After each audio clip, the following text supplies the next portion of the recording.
Hello दोस्तों। आज हम भारतीय संविधान सभा एवं उसका निर्माण पढ़ेंगे। हमारे देश में संविधान निर्माण के लिए संविधान सभा का गठन किया गया था। आज हम उसी के बारे में पढ़ेंगे।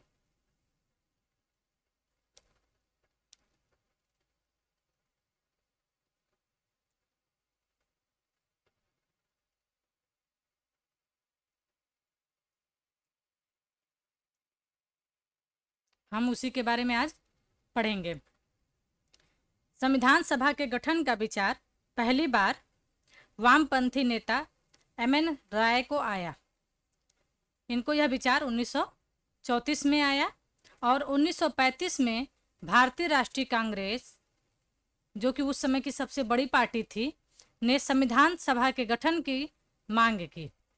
1938 में जवाहरलाल नेहरू ने यह घोषणा किया कि संविधान निर्माण के लिए जो संविधान सभा का गठन होगा उसका गठन वयस्क मताधिकार के आधार पर होगा। इस पर कोई बाहरी हस्तक्षेप नहीं होगा। इस प्रस्ताव को ब्रिटिश सरकार ने मान लिया। इसी को अगस्त प्रस्ताव 1940 के नाम से जानते हैं। भारतीय संविधान सभा का गठन कैबिनेट मिशन की अनुशंसा पर किया गया। संविधान सभा के सदस्यों की कुल संख्या 389 निर्धारित की गई, जिसमें 292 सदस्य ब्रिटिश प्रांत से, 93 देशी रियासतों से एवं 4 कमिश्नर क्षेत्रों के प्रतिनिधि शामिल होने थे। ये 92 नहीं रहेगा, ये 96 रहेगा। 296 सदस्य।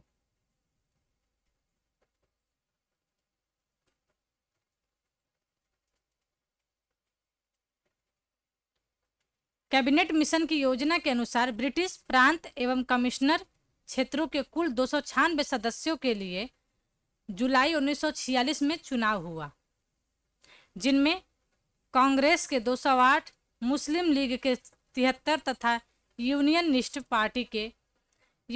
मुस्लिम पार्टी, यूनियनिस्ट अनुसूचित जनजाति, प्रजा पार्टी, सिख पार्टी, साम्यवादी और अछूत जाति पार्टी ने एक एक तथा स्वतंत्र उम्मीदवार ने 8 स्थान प्राप्त किया। जब चुनाव हुआ तो कांग्रेस को सबसे ज़्यादा सीट 208 मिला और मुस्लिम लीग को 73 सीट मिला और बाकी अन्य पार्टियों को एक एक सीट प्राप्त हुआ। 9 दिसंबर 1946 को संविधान सभा की पहली बैठक की गई। यह बैठक काउंसिल चैम्बर के पुस्तकालय भवन नई दिल्ली में आयोजित किया गया। इसमें अस्थायी अध्यक्ष सच्चिदानंद सिन्हा को बनाया गया। इनको अध्यक्ष सीनियरिटी के हिसाब से बनाया गया, यानी पार्टी में जितने भी सदस्य थे उनमें ये सबसे उम्र दराज व्यक्ति थे। इनका चुनाव उम्र के हिसाब से हुआ था। मुस्लिम लीग ने संविधान सभा का बहिष्कार किया और पाकिस्तान के लिए पृथक संविधान सभा की मांग की। संविधान सभा के सदस्यों का चुनाव अप्रत्यक्ष रूप से किया गया था।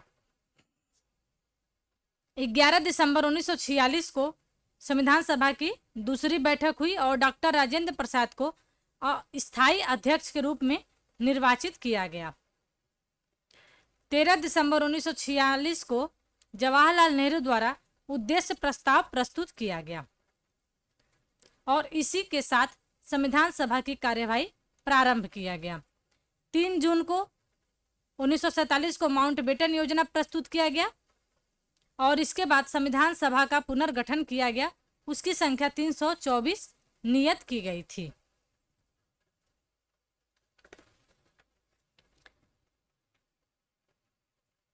नेक्स्ट है, एक तदर्थ समिति का गठन हुआ जो राष्ट्रीय ध्वज के लिए था। देश विभाजन के पश्चात 31 अक्टूबर 1947 को संविधान सभा की बैठक बुलाई गई, जिसमें कुल 299 सदस्य थे। इनमें 229 सदस्य विभिन्न प्रांतों से एवं 70 सदस्य देशी रियासतों के थे। अक्टूबर 1947 में संविधान का पहला प्रारूप संवैधानिक सलाहकार बी.एन. राव द्वारा तैयार किया गया। 29 अगस्त 1947 को एक प्रारूप समिति का गठन किया गया, जिसकी अध्यक्षता भीमराव अंबेडकर ने की। यह सबसे ज़्यादा इम्पोर्टेंट है, यह हर कई बार एग्जाम में पूछ चुका है कि प्रारूप समिति के अध्यक्ष कौन थे, तो भीमराव अंबेडकर थे।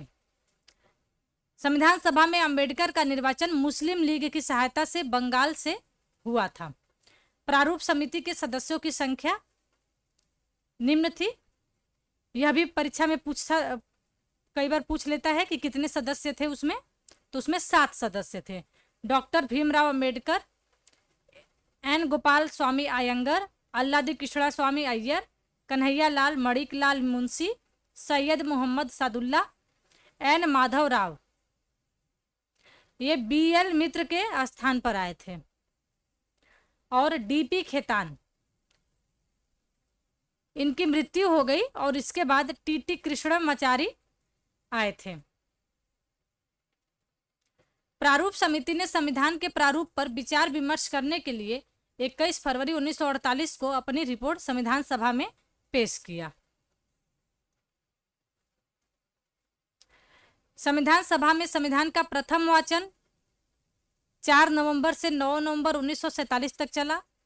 दूसरा वाचन 15 नवंबर से 1947 से प्रारंभ हुआ और 17 अक्टूबर 1949 को समाप्त हुआ, और तीसरा वाचन 17 नवंबर 1949 को प्रारंभ हुआ और 26 नवंबर 1949 को समाप्त हुआ, और इसी दिन 26 नवंबर 1950 को ही हमारा संविधान पारित हो गया। इस दिन नागरिकता, अंतःकालीन संसद, अस्थायी और संक्रमणकालीन उपबंध आदि को इसी दिन लागू कर दिया गया। इसी तारीख को भारत के लोगों ने इस संविधान को अंगीकृत, अधिनियमित और आत्मापित किया। इस तिथि को 15 अनुच्छेद प्रभावी हुए।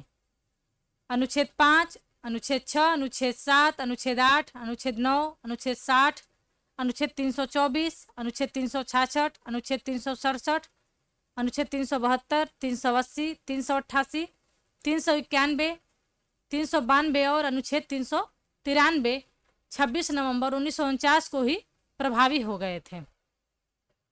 संविधान के शेष उपबंध को 26 नवंबर 1950 को लागू किया गया। इस तारीख को संविधान के प्रारंभ का तारीख कहा गया। इस पर हस्ताक्षर 24 जनवरी को ही किए गए थे। उसी दिन संविधान की अंतिम बैठक हुई थी। हस्ताक्षरकर्ता में गांधी जी को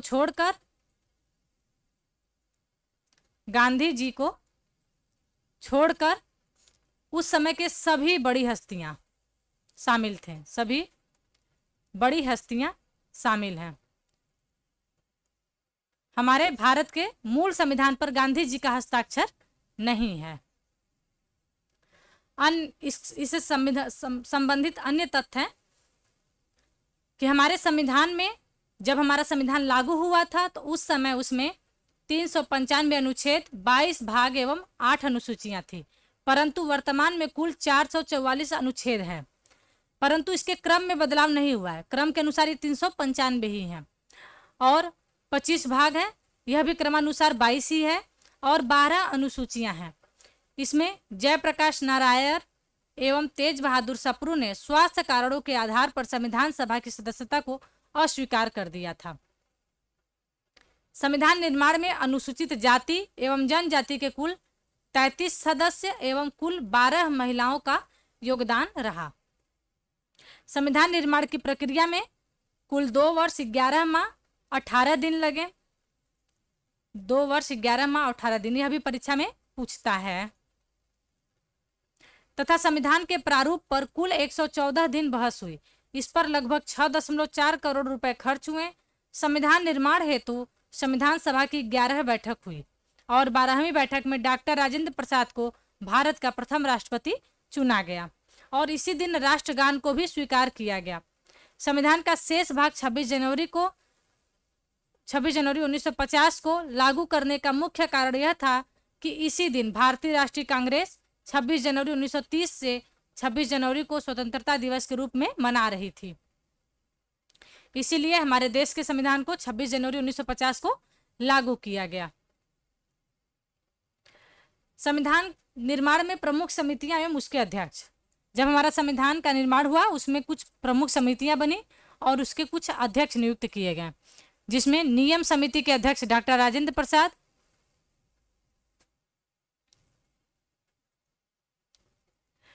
राजेंद्र प्रसाद, संचालन समिति के अध्यक्ष डॉक्टर राजेंद्र प्रसाद, वित्त एवं कर्मचारी समिति के अध्यक्ष डॉक्टर राजेंद्र प्रसाद, प्रारूप समिति के अध्यक्ष भीमराव अंबेडकर, सलाहकारी समिति के अध्यक्ष सरदार पटेल। इस सलाहकारी समिति के 4 उप समितियां थीं। 4 उप समितियां थीं। ये इन 4 उप समितियों का नाम है मूल अधिकार उप समिति। मूल अधिकार उप समिति, इसके अध्यक्ष जेबी कृपलानी जी थे। दूसरा है अल्पसंख्यक उप समिति, इसके अध्यक्ष एचसी मुखर्जी थे। और तीसरा है पूर्वोत्तर सीमा जनजाति क्षेत्र आदि की उप समिति, इसके अध्यक्ष गोपीनाथ बरदोलाई जी हैं। और चौथा है अपवर्जित क्षेत्र उप समिति, जिसके अध्यक्ष जे निकोल सराय जी हैं। संघ शक्ति समिति के अध्यक्ष जवाहरलाल नेहरू, प्रांतीय संविधान समिति के अध्यक्ष सरदार पटेल, झंडा समिति के अध्यक्ष जेबी कृपलानी और राज्य समिति के अध्यक्ष जवाहरलाल नेहरू जी हैं। संघ संविधान समिति के अध्यक्ष जवाहरलाल नेहरू, कार्य संचालन समिति के अध्यक्ष कन्हैया लाल मुंशी, कच्चा प्रारूप समिति के अध्यक्ष बेनेगल नरसिंह राव जी हैं। दोस्तों, आप इसको याद कर सकते हैं क्योंकि यह सबसे अधिक परीक्षा में पूछे जाने वाले प्रश्नों में से एक है। आप यहाँ पे इसको हम मोस्ट इम्पॉर्टेंट लिख दे रहे हैं, मोस्ट इम्पॉर्टेंट। यह कई बार परीक्षा में पूछा हुआ है। और दोस्तों, हमने इससे संबंधित ब्लॉग भी लिखा हुआ है, जिसकी लिंक आपको डिस्क्रिप्शन में मिल जाएगी। हमारे अन्य वीडियो की लिंक डिस्क्रिप्शन में मिल जाएगी। आप वहां से जाकर हमारे अन्य वीडियो को देख सकते हैं। Thank you.